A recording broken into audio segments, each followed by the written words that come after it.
Narayanam namaskritam naram chaiva narottamam devim sarasatim vyartham tato jayodiyariyat nashta prayasho bhadresu nitya bhagavata sevya bhagavati utamashoki bhaktir bhavati naistiki nigama kalpaturagaritam param shukamagaram rita dravi samvitam vivata bhagavatam rashamarayam mahora hora sikabhuvi babakaham Krishna sadama pagate dhamagini saha karunasta dishamisha paranako dunodidam Tamapiyadabhishuddha vishatam vivo samapyadana vidambarikussaram prakyahitaho maharidatavam samklesha nirvanamusanti nanyataham Om Aganati Marandasyanganangana Saraka Jaksurin Militam Yana Tashmai Sri Gurave Namaha Sri Chaitanya Manovistam Stapitam Yara Bhutare Sayam Rupakaramyam Darati Swaparantikam Bandeham Sri Guru Siyata Parakamaram Sri Gurun Vaishnavam Sta Sri Rupam Sagadatam Sahagana Raganatam Vitam Stam Sadevam Sadvaitam Savadutam Paritana Sahitam Krishna Chaitanya Devam Sri Radha Krishna Paran Sahagana Lalita Shivishakhan Vitam Sham Namo Vishnu Padaya Krishna Pastaya Bhutare Srimati Bhaktivedanta Swami Tanamanim Namaste Sarasati Devi Gauravani Pacharine Nirvishesa Sunyavadi Praskita De Satarine Sri Krishna Chaitanya Prabhu Nityananda Sri Advaita Gadadhar Shiva Sari Gaur Bhaktivinoda Hare Krishna, Krishna Krishna, Hare Hare, Hare Rama, Rama Rama, Hare Hare. Transcendental Tuesday. Jimmy and Taruni, Namaste. Stoka Krishna, Pranams. Chris Castro, Hare Hare Bo, Chandra Shekhar, Sundarajan, Hare Hare Bo, Rakeshti, Bhavna, and family. Thanks so much for joining us. Would you believe it? We're still on this 13th verse, 4th chapter, 1st canto, Srimad Bhagavatam. It's not even what I call an often quoted verse, but it makes the point that if you have bhakti, if you're moving forward on the path of bhakti, it doesn't matter whether you're a scholar or how expert you are at fruitive work. It doesn't matter if the whole world calls you a fool or a madman or condemns you or writes you off as a loser. Krishna proves you it doesn't matter. Krishna on one side of the scale is more than the whole world on the other side of the scale. I heard it said, me and Krishna are majority. That's what matters, and because that's the theme of this verse.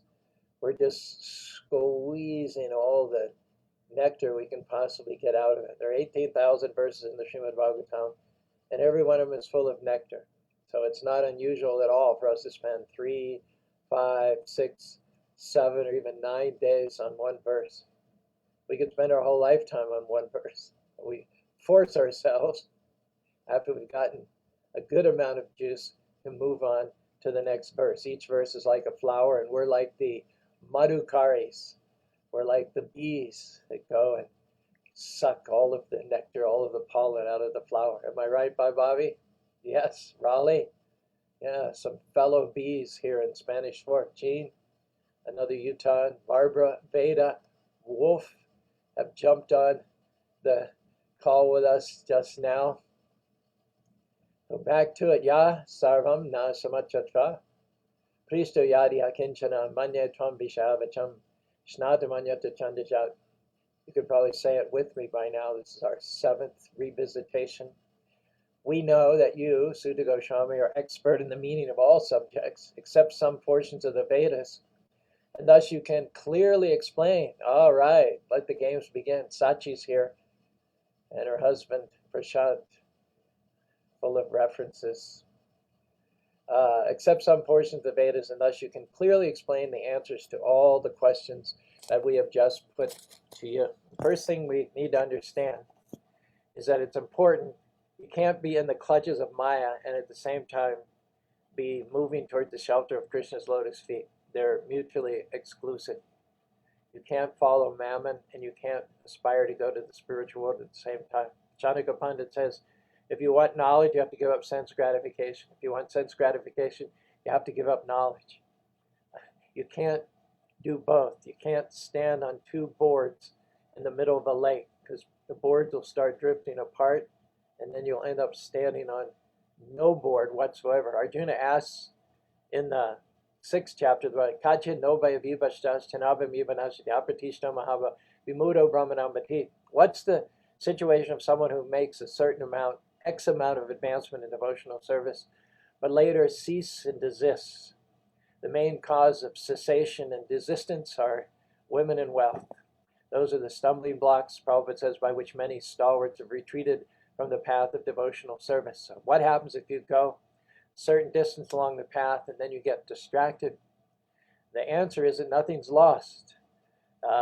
You preserve whatever advancement you've made, whatever percentage of Krishna consciousness you have stays with you, and whenever you resume it, either later on in this life or the next life, you'll pick up where you left off. Prapya punya kritam loka mushi pasatra sujinam simatam gehe yoga rajta vijayate. Now why do I bring that up? To show you the underside, that is not true in terms of fruitive work, in terms of mental speculation.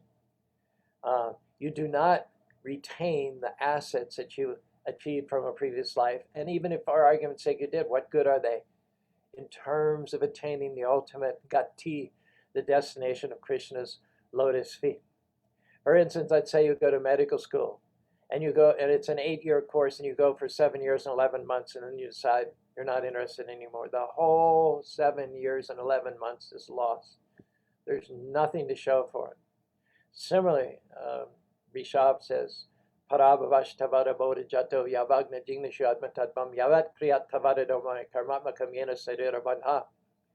Whatever you do in terms of fruitive work, however many assets or toys that are deeded to you, however much land is yours, how many houses you have, how many children are in your family, how much money is in your bank balance, how many times your name is in the newspaper, at the time of death, it's all lost. There's nothing to show for it. Bhagavad Bhakti Hina Shajahi Satam Apranashava Mandanam Lokaranjan. Just like decorating a dead body, and that's what we are. We're just flapping around for a few years, and then when the soul exits the body, whatever kudos, whatever medals, whatever awards, whatever bank balance that it has accrued to the body, it finished. It reverts to dust, just as does the body. So all material efforts, ambitions, there's nothing more than decorations for a dead body. Sometimes we see a funeral procession. They're quite public. In India, don't have hearse with tinted windows. But going through the streets, you'll have a palanquin, and the bodies on the palanquin. They're on their way to the cremation grounds. And yet the corpse may be decorated very nicely. If he's former military, former police, former businessman, got a $2,000 suit on, whatever. But what's the use? Because it's just on its way to the funeral pyre, and it's going to be immolated. Just as the clothes and the body are immolated, similarly all of one's achievements are immolated. In fact, one works hard only for one's offspring. One works hard only in order to leave assets to one's children who didn't really do anything to earn it. Prabhupada told the story one time of a man. He was very rich. He had a house on the hill. And his aspiration, this is many years ago when the value of the rupee was greater, he wanted to leave 1 million rupees to his 4 sons and daughter before he died. That was his aspiration. And he achieved it. He actually had such a legacy that at the time he died, it was written and fulfilled in his will that each one of his sons and his daughter got 1 million rupees, and of course they inherited the house. So in his next life, he became a cobbler in that same town. Cobblers don't have very high social status because they're working, I'm going to look for a lozenge here, because they're working with the bodies of dead animals. So one day, unaware of the fact that this was his house in a previous life, and these were his children, he went up, knocked on the door, and solicited business. Can I make you any shoes? Can I do anything for you? And the sons and the daughters took sticks and beat him. They chased him all the way down the driveway, beating him around the head and the shoulders. And this had been their father in the previous life. What an irony. What an irony. So our encouragement is, don't go down either the path of mental speculation or the path of fruitive works. They're fruitless, frustrating, and even counterproductive. The end result is that you revert back to dust, and all of your assets are basically, for all practical effect, robbed by your surviving family members who wouldn't even recognize you or respect you should you intersect with them in your next life. The Prabhupada says, we have to get out of the clutches of Maya. You can't waste your energy pursuing fruitless, non-productive, non-profitable activities, and at the same time put assets in your permanent bank account. You can't become a serious spiritual aspirant until you lose your taste for material acquisition. And the answer, the way to do that, Maya has her grip. She's got her clutches. The imagery that's given is that you're sitting on the lap of the witch of Maya, sucking from her breast. So who can save us? We're attached to that taste, that rasa, matirna krishna paratosh vatava mito vivatyara adanta gobiya vishitam puna punascharita chavanam. What keeps us in this material world? What are the tastes to which we're attached? Eating, sleeping, mating, defending. You'll notice those are the same things that the animals do. The animals eat, sleep, mate, and defend. So having come into this material world, we remain here. We remain captivated, bound up in the clutches of Maya because of our hankering for eating, sleeping, mating, defending. And in the human form of life, with the extra intelligence and dexterity that we have, we can eat on a little higher level. We can mate on a higher level. We can defend with atomic bombs. We can sleep in water beds. But it really is no different than animal life. It's just polished animal life. And it's a disqualification to be scheming and planning day and night how to increase the comforts, how to increase the convenience, how to expand the technology is a total disqualification for coming to the lotus feet of Krishna, getting out of the clutches of Maya, getting free from birth, death, disease, and old age. The question is asked in the 10th canto of the Srimad Bhagavatam. Good morning, William. Happy Transcendental Tuesday. Good morning, Ram Kishore. Sachi's here. I don't know if Prashant's here because I haven't seen any of the verses pop up. Nivrita Tarshayra Bigiyamana Bhavoshoda Chatomana Kata Shamavana Puman Barajada Vina Vashaka. Who would not have a taste? Who could possibly resist the nectarine, honey-like topics generated from the lotus feet of the Lord?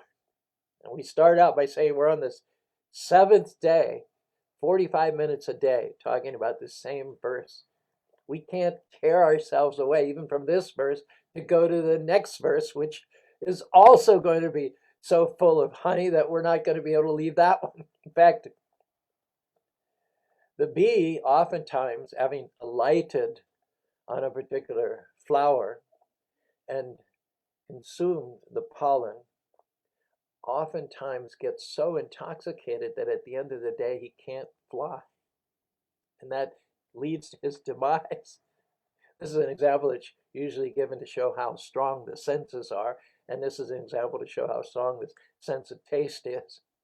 So the bee likes the taste of the pollen. He gets smashed, juiced, if you will.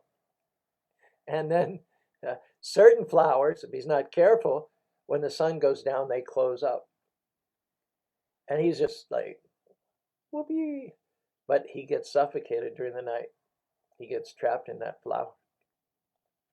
So we're almost like that bee. We want to just come back and we revisit this verse and get more and more and more nectar out of them.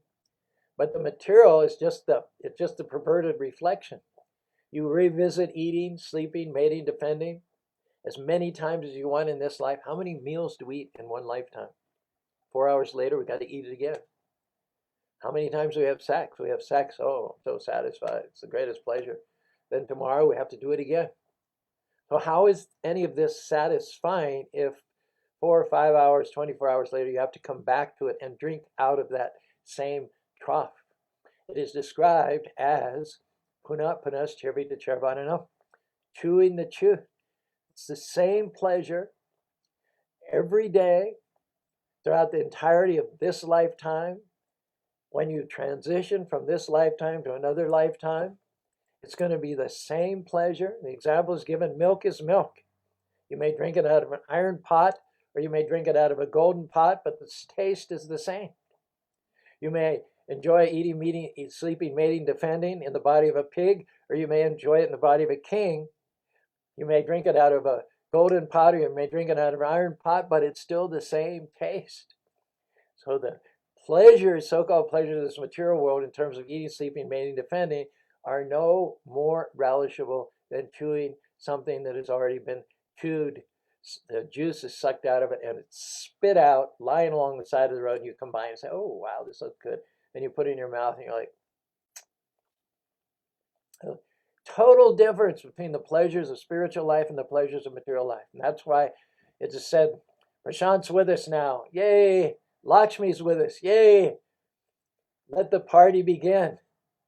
Are you wearing saffron, Lakshmi? I mean, it looks like it from now. He hasn't completely connected with his audio. Oh, wow. Anyway, I just got distracted a little bit there. Sanisha sabhabutin yasham jagati. Yasham jagati bhutani sanisha pasadomani. That which is day for the materialist is night for the sage. That which is day for the sage is night for the materialist. Completely opposite. One time, a reporter asked Prabhupada, why do you shave your head? Why do you wear this mark on your forehead? And why do you wear dresses? And Prabhupada said, because we're spiritualists. And you wear coat, tie, pants, mini skirt, because you're materialists. We dress differently because we're spiritualists. We speak differently because we're spiritualists. We have different friends because we're spiritualists. We eat different food because we're spiritualists. We watch different movies because we're spiritualists. We read different books because we're spiritualists. We couldn't be further separated. Good morning, Lakshmi. I don't hear you. I do not hear your voice, my man. Is it me? Let me check the settings here. Participants. No, Can you hear me now? I can hear you now. Yeah, you just came Okay. loud and clear. Okay, good. Great. You better not let your wife see you wearing that saffron kurta. I know. She goes by the colors of the day, you know. Monday is light color, Tuesday is red, Mars. There you go. There you go. So that's my excuse.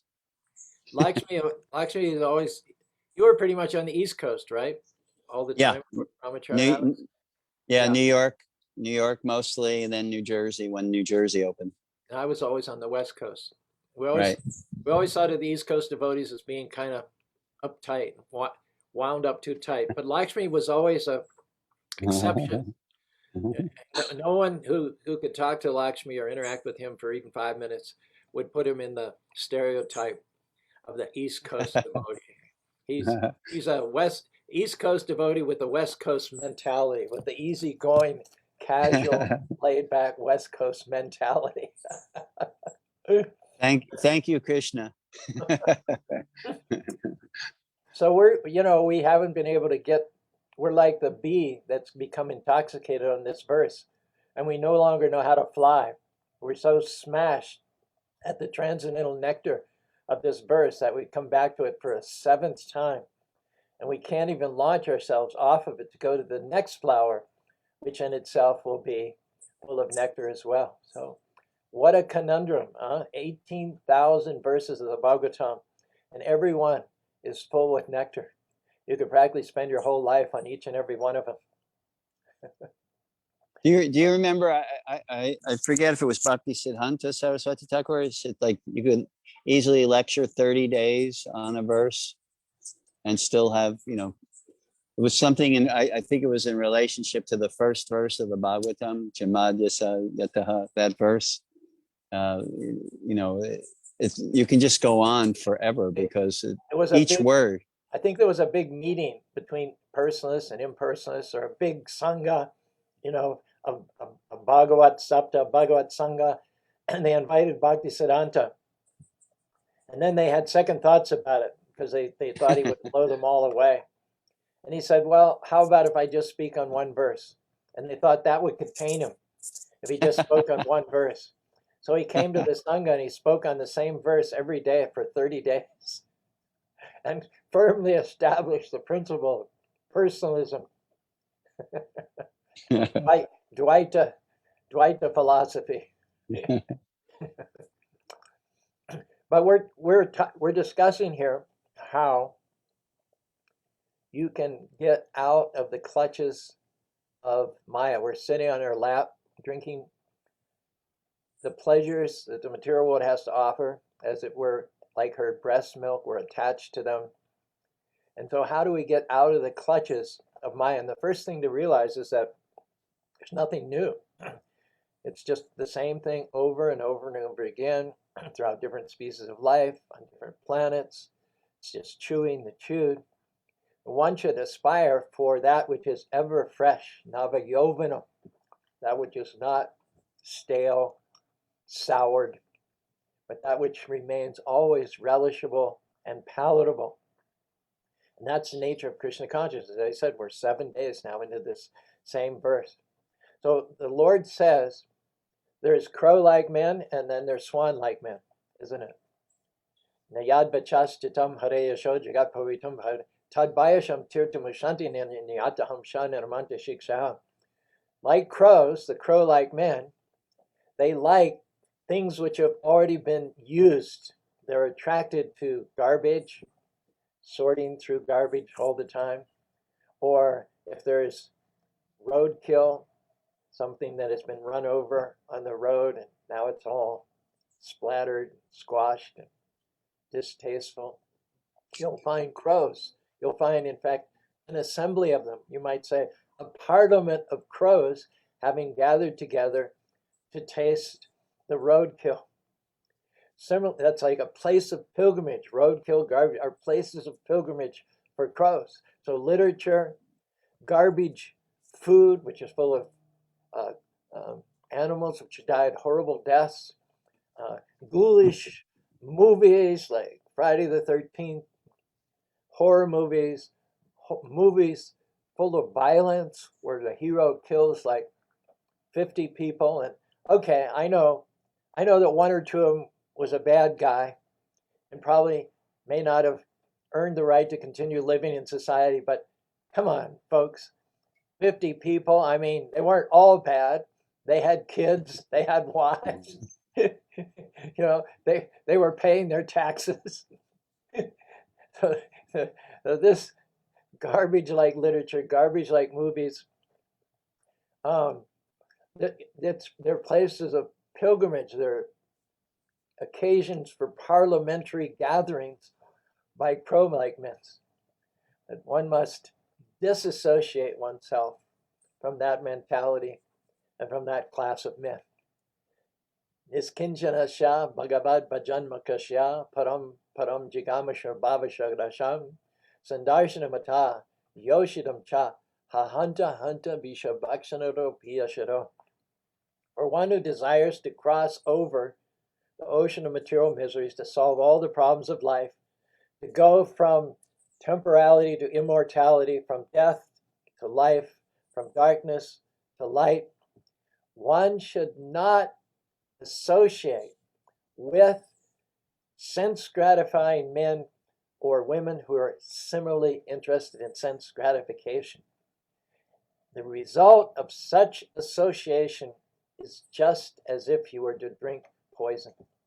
It's the kiss of death for one's spiritual life. And so the first thing that one pays attention to, that takes inventory of when spiritual consciousness begins to awaken, and this is what the spiritual master also insists upon for his apprentices, for his disciples, is that one must learn to associate with people who are interested in the ever fresh, joyful topics of Krishna consciousness. Tadpag bishargo jana tagabhi pravo yajmin pradishokam abhidabhatipihi namami antasha hatar prapadan guyani badrani kritani chashmaran. Swan-like men, as opposed to crow-like men, they gather wherever there are beautiful lakes and lotus flowers and lotus buds to taste and to relish in regards to the topics of Lord Krishna. Their gathering place is completely distinct and separate from the gathering place of the crows. And such persons who relish the topics of Krishna are called Mahatmas. Mahatmas are those who immerse themselves. Everybody's crazy about having an immersive experience nowadays. So our suggestion is immerse yourself in the topics of the Srimad Bhagavatam, the conversations, the question and answers between the Lords and his devotees. Immerse yourself in the ocean of the nectar of devotion. You cannot do that and not come to a platform of pure, unmitigated, unlimited Anandamaya Vyasa joy. Krishna is the full embodiment of joy. Krishna is the reservoir of pleasure. And anyone who connects themselves to Krishna through hearing and chanting is by definition, has to, by the very nature of the activity, find themselves experiencing life as a thrill at every moment. What say you, sir? Well, I was just thinking when you were speaking about materialists versus spiritualists, it's significant that Rupa Goswami, when he says in his Nectar of Instruction, Upadeshamrita, when he says that 6 items beneficial for advancement and 6 items detrimental in those verses 1 and 2, he points out in each category, beneficial and detrimental, that having the association of a materialist, you giving up the association of a materialist is beneficial. And again, that's reiterated in the items that are detrimental, maintaining association. And in Bhaktivinoda Thakur, in the Chaitanya Shikshamrita, he gives us some really subtle insights as to what is a materialist. He says there's 6 types: one who has no faith in God and no morals, one who has morals but no faith in God, one who has morals and faith in God, but morality is the higher priority. Then there's pretenders in devotional service and their followers, then Mayavadis, and then polytheists. He categorizes those 6 as materialists. And we could see, there's like a subtle or a nuanced breakdown of a person who is considered, from the perspective of the acharyas, what is a materialist and what is to be avoided. And so those are 2 thoughts that came to my mind. Excellent. In the 13th chapter, the 13th verse of the 9th chapter of the Bhagavad Gita, we get a classic verse. Krishna says to Arjuna, Mahatmanas, to Mam Partha, Devim Praktim Ashita, Bhajanti Ananyama, Gatva Bhutanam, Abhyam. This is our standard, to follow in the path that the Mahatmas, the great souls, have trodden. How do we know who's a Mahatma? First of all, they're not deluded by the chimera of the material energy. Tejo Vadiminam Tatavi Nirati Shargamesham. It is said even Brahma, even Shiva, great saints and sages, they take this illusory energy of the Lord as real. Just like you take the mirage of water in the desert to be real. So this is great sages like Shiva and Brahma, and they're not immune from being duped and deluded by the unreality of this material world, taking that which is unreal or temporary as real. It's a common syndrome even amongst great demigods and great sages. However, Mahatmas who are under the protection of the Lord, taking the shelter of the lotus feet of the Lord, are fully engaged in devotional service because they know Krishna is the Supreme Personality of Godhead, original and inexhaustible.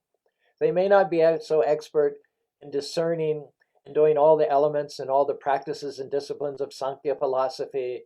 They may not be expert in Raja Yoga or Dhyana Yoga, be able to meditate uninterruptedly for long periods of time, but they achieve the same steadiness of consciousness. Yata dipo nivatashto nenkate shopamashmitaham. The goal is to be steady, just like a lamp which does not waver in a windless place.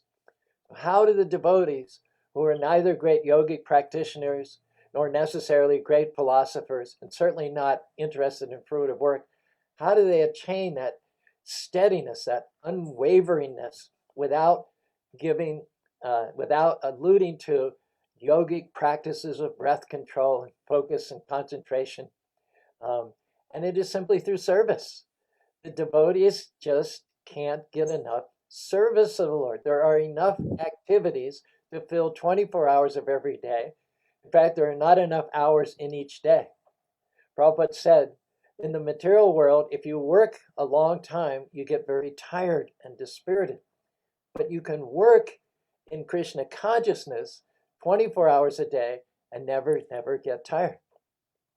I remember when we were in Australia and we would be selling books in the business in the financial district. Oftentimes these suited businessmen would walk by, and out of the side of their mouth they'd say, "Why don't you get a job, mate?" As they were walking by, brush the back the guy, "Why don't you get a job, mate?" Well, we have a job. We work more than you do.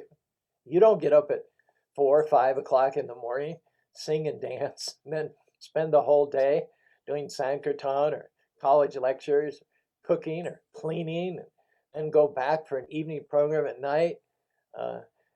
Even the soldiers, even the Marines in boot camp, couldn't hack unless they had faith and devotion and the interest. They couldn't hack the program of the average brahmachari in the Krishna conscious movement. Prabhupada himself was over 70 years old. He was traveling all over the world. Traveling might seem attractive to us youngsters, but there's nothing attractive about traveling when you're over 70 years old. Nothing at all. It's simply an austerity. Prabhupada constantly traveled. While he was traveling, he continued writing letters, 10, 20, 30 letters to his disciples, many of them handwritten in the early days. He lectured wherever he went, at least once a day. He went on a morning walk with 20 or 30 of his disciples. And then when every one of his 20, 25-year-old disciples was hit the floor, exhausted, lights out, Prabhupada stayed up till 1, 2 o'clock in the morning, translate. And then he would get up and do it all over again, day after day after day after day for 12 years. So who can keep up? Who can work harder than the devotees? What Prabhupada said. What we don't do, said we work harder than you, but we do not toil. We do not toil. Ours is labor of love. We never feel tired.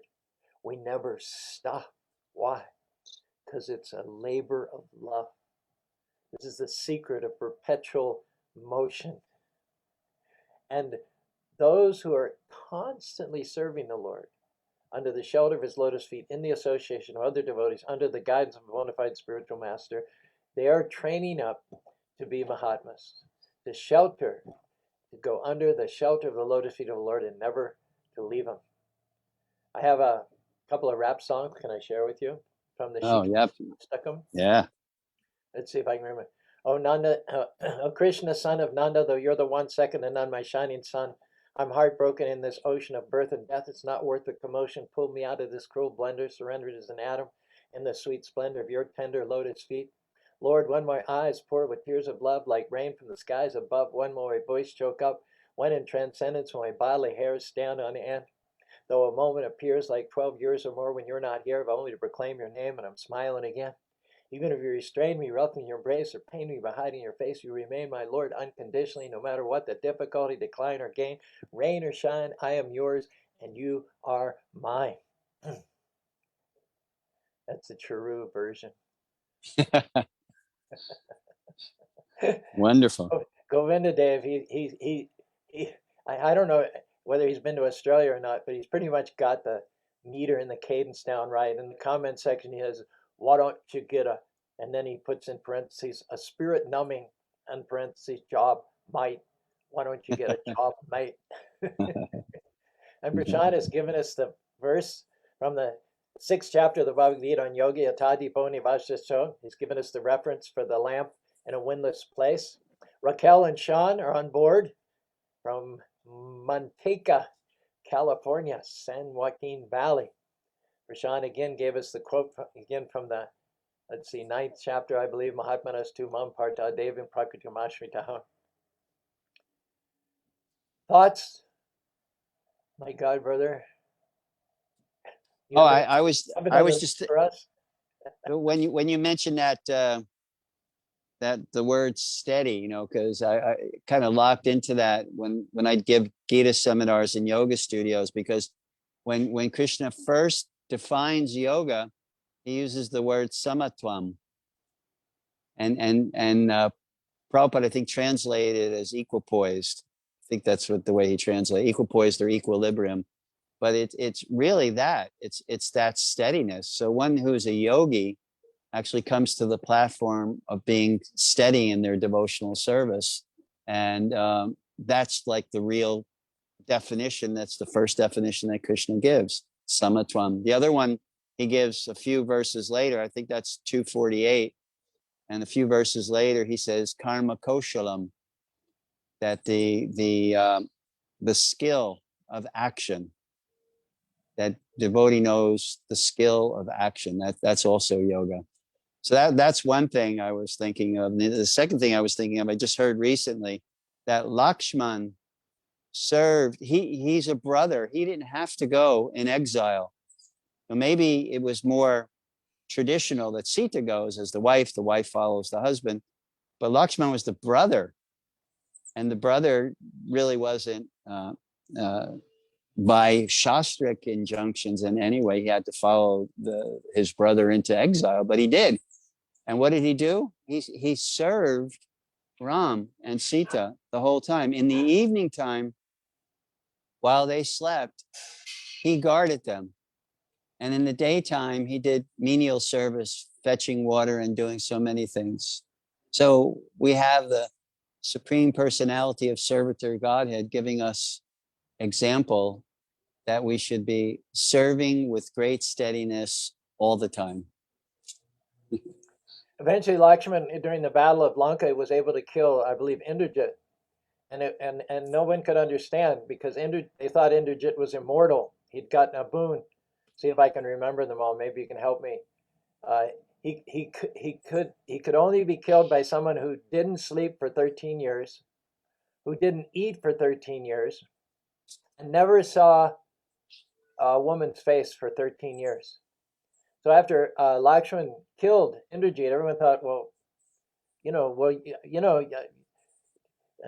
when we would go to bed, Ram said to Lakshman, he said, when we would go to bed, you would go to bed too, right? Wouldn't you? It seemed like you were sleeping right when we were sleeping. And Lakshman said, I would only pretend to go to bed, but once you were asleep, then I would get up and I would stand overnight and guard you. And I haven't slept for 13 years. And Ram said, but when we would eat, you would also take your plate. You didn't consider yourself worthy to eat and sit down as a threesome with us, but you would take your plate into the cave there where a hermitage was, and you would eat. And Lakshman showed him by mystic power that every plate was still there for 13 years. He hadn't touched any one of them. And then he said, but you were with us. You were with us for 13 years. How could you not have seen, looked even once, glanced at Sita's face? And he said, Ram, if you ask any detail about Sita's ankle bells or the hem of her skirt, I could tell you in minute detail, but I can't. I have no recollection. I have no impression of anything above her knees. So indeed, Lakshman had not slept, eaten, or seen above the waist of any woman for 13 years, and he was so empowered. So how can people do these acts? These practices seem impossible. They seem almost made up, so far beyond what we normally think of as our capabilities. But the answer is that once you're unbound, once we say Maya has us in her clutches, but it's also true to say that we have Maya in our clutches. Maya has to be ordered by the Lord. Let go. This is my devotee. He has other priorities now. But we also have to be equally willing to release our grip on Maya. Eating, sleeping, mating, defending are just concessions that we make to maintain the body so we can serve the Lord. The service is our real source of pleasure and joy. It's eternal, like you said yesterday. Nasato vidite bhavo nabhavo vidite sataha. If it's not enduring, it's not real. If it ceases, it's not valid. That which is valid is unceasing. It has no cessation. So eating, sleeping, mating, defending are all too temporary. They all have a beginning and an end. And then we have to eat again. We have to have sex again. We have to fight again repeatedly, never getting any satisfaction, no matter how often we do it. So I'd be chewing the chewed. But in Krishna consciousness, we actually become empowered. We let go of the animalistic propensities. We set our sights up above yat padam padam padam to the lotus feet, the shining lotus feet of Krishna, which are like the sun in the sky. And by Krishna's grace, our powers are insignificant, but Krishna's powers are unlimited. So if we put ourselves in the middle of what Krishna wants us to do, we chant his holy names, Hare Krishna, Krishna Krishna, Hare Hare, Hare Ram, Ram Ram, Hare, and associate with devotees. First and foremost, give up the company of non-devotees. Take prasadam. Work 24 hours a day. Doesn't matter what the service is. Whether you're serving Krishna as a king or whether you're serving Krishna as a street sweeper, the steadiness, the unbroken service is what wins the game. It's what brings you across the finish line. It's what breaks the tape. So we don't care what the service is, but we just want to be unwaveringly, consistently engaged in the service of the Lord 24 hours a day. Such a person can untie the ropes that bound other people. Even people who are hypnotized, entranced by the allures that the material world has to offer us, restaurants and discotheques and big hotels and all like that. Nevertheless, we're the best example. We were born in middle class, upper middle class, white boys in America in the 60s and 70s. We were born, so to speak, with silver spoons in our mouths. We were educated at the best schools. We came from the most well-to-do families. Our fathers and uncles were doctors and lawyers. And we had everything at our disposal. The world was our oyster. And when Prabhupada came on the scene, we were sampling everything, weren't we? We were sampling LSD or sampling marijuana, sampling girls and sampling meat and everything. But when we intersected with Prabhupada, it was a total game changer. With his dexterity, with his prowess, with his liberated hands and his liberated expressions, reflecting the eternal truths of the Bhagavatam, gradually he unbound us from all those addictions, from all those attachments, from all those illusory pursuits, and brought us, the most fallen, the most degraded, perhaps, generation in the history of the world. And I'm not saying I was into all those things, heart and soul. I dabbled. But what other generation in the history of the world was had the facility to dabble as much in sinful activities as we did? All that dabbling, all that infatuation came to an abrupt stop when we met Srila Prabhupada. We realized that we were going in the wrong direction, that culture was misleading us. Our previous generations were giving us the wrong information, turning us in the wrong direction. And so here was our Savior, here was our spiritual Father, come to plug us from the ocean of birth, death, disease, and old age. Prabhupada says, a man bound by the hands and feet cannot free himself. He must be helped by a person who is unbound, because the bound cannot help the bound. The rescuer must be liberated. So it was of earth-shaking import to all of us in our youth, and for many, many generations subsequently, tens of millions of people, that Prabhupada, a liberated soul, burst on the scene for the first time in America in 1965. And he's still available to take shelter of. His books are still there. His process of chanting, his disciples are still there. His grand disciples are still there. There's more opportunity to take shelter in the disciplic succession, the chain of liberated spiritual masters leading back to Krishna now than there's ever been before in the history of the Western world.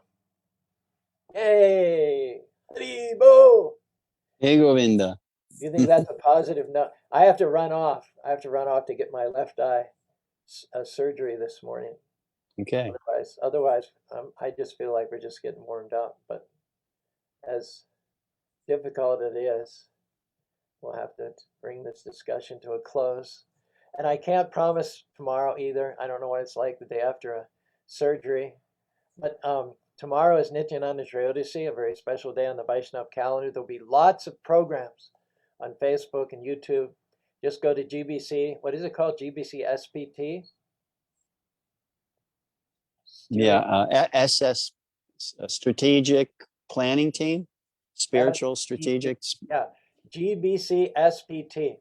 Lots of programs between now and Gaur Purnima. I will be not hosting our show tomorrow, but I will be online, just like all of you, hearing the nectarine topics about the original spiritual master, Lord Nityananda. Let me know how it goes for you tomorrow, because I'm in the waiting line for that type of surgery. But it's interesting because my right eye is 20/20, it's fine, but the left eye is 2100. But tomorrow after the surgery, it's going to be 20/20 again. So, wow, you're reborn, born again. What exciting times we're living in. We can get a new lens with which to serve Krishna and read Srimad Bhagavatam more years in this lifetime. So while you're getting your instrument, can I just say thank you to all the people who joined us? Absolutely. Harry and Taruni, so rock steady. Gosh, wonderful adherence from Minnesota, and Ram Kishore also, all those guys from the same neck of the woods. I hope to get more physical association with you in this lifetime. Rajapati Sutta, all the way from Govardhan Echo Village. He says, he says, we are making a contribution to the Sankirtan movement from your lips to God's ears. Those are all the comments I could read. Govinda Dutt says, good luck on the surgery today. Certainly thank you. I'll need and depend on your good wishes. It's pretty routine. They say eye cataract surgery's gone a long way. And my surgeon is the best. He's fantastic. He's like a devotee. Benjamin. Hoops Vision, for those of you who are in Utah. Very good, wonderful people. So warm, so welcoming, so conscientious. I feel like I'm just going to be really well taken care of today. So thanks. I'm just going to go down the list of people who have liked. If you haven't liked, you're welcome to like, give a thumbs up or give a heart. Comment. I won't be able to answer your comments probably till later on this afternoon because I'll be wrapped up in the thing that's facing me. Terry and Taruni, again, Sundari Priya, bless you. Bye Bobby, love you. Bhakti Gary, thank you. Subhadra, Rajapati Sutta, Raquel, and Sean, William, and Ali, Madhava, Govinda Dev, Omkar, Haribo, Ram Kishore, Raleigh, Rakesh Raghava, Stoka Krishna, Chandrasekhar, Sundaraman, Chris Castro, and Jean. Thank you all so much for being with us. We'll end with a wonderful angelic light kirtan by Lakshmi Nrsinga, and then I'll take your leave to dash up to Salt Lake City to get a new lens for my left eye so I can read the Srimad Bhagavatam even more attentively. Hari Hari Haribo. Jai Nityananda Ram. Jai.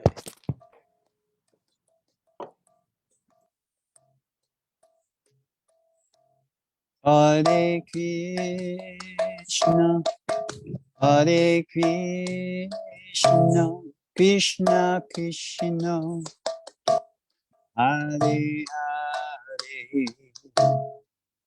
Hare Rama, Hare Rama, Rama Rama, Hare Hare, Hare Krishna, Hare Krishna, Krishna Krishna, Hare Hare, Hare Rama, Hare Rama, Rama Rama, Hare Hare, Hare Krishna, Hare Krishna, Krishna Krishna, Hare Hare, Hare Rama, Hare Rama, Rama Rama, Hare Hare, Hare Krishna, Hare Krishna, Krishna Krishna, Hare Hare, Hare Rama, Hare Rama, Rama Rama, Hare Hare, Hare Krishna, Hare Krishna, Krishna Krishna, Hare Hare, Hare Rama, Hare Rama, Rama Rama, Hare Hare, Hare Krishna, Hare Krishna, Krishna Krishna, Hare Hare, Hare Rama, Hare Rama, Rama Rama, Hare Hare, Hare Krishna, Hare Krishna, Krishna Krishna, Hare Hare, Hare Rama, Hare Rama, Rama Rama, Hare Hare, Hare Krishna, Hare Krishna, Krishna Krishna, Hare Hare, Hare Rama, Hare Rama, Rama Rama, Hare Hare, Hare Krishna, Hare Krishna, Krishna Krishna, Hare Hare, Hare Rama, Hare Rama, Rama Rama, Hare Hare, Hare Krishna, Hare Krishna, Krishna Krishna, Hare Hare, Hare Rama, Hare Rama, Rama Rama, Hare Hare, Hare Krishna, Krishna Krishna, Hare Hare, Hare Rama, Rama Rama, Hare Hare, Hare Krishna, Krishna Krishna, Hare Hare, Hare Rama, Rama Rama, Hare Hare, Hare Krishna,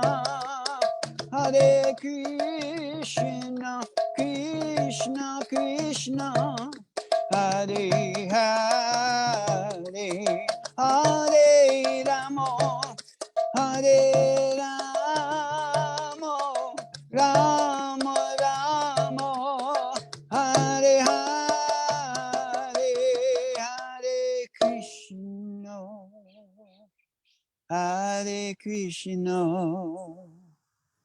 Krishna Krishna, Hare Hare,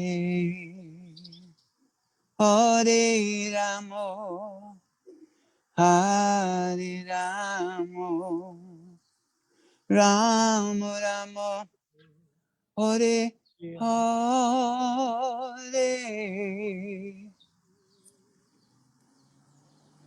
Haribo. There's only one thing to say after a sublime kirtan like that. Jai! Jai Go to Prem. Nitai! Jai Go Nitai! to Prem. Go to Premanandi. Hari Haribo. Nina Ritchie joined us, Jai Sri Radhe, just in the last few minutes. So you're welcome to, it's posted now on Facebook, so you're welcome to listen. I wish that you all have a wonderful Krishna conscious rest of your day. And please take some time tomorrow to listen to a talk and to meditate or to read from Chaitanya Charita about our most sublime and loving guide and teacher, Sri Nityananda, who is also Lakshman, about whom we discussed today, as well as Balaram, as well as Ananta Shesha. He's the Supreme Personality of Godhead in his mercy form. So please do yourself a favor and your family a favor by spending some time tomorrow meditating and hanging out with the Supreme Personality of God in his form as Sri Nityananda. I will do the same up in Salt Lake City, and we'll see you again. Meantime, Hare Krishna, Hare Krishna, Krishna Krishna Krishna, Hare Krishna, Hare, Hare Hare, Hare Rama, Hare Rama, Hare Rama, Rama Rama, Rama Rama, Hare Hare Hare. Hare.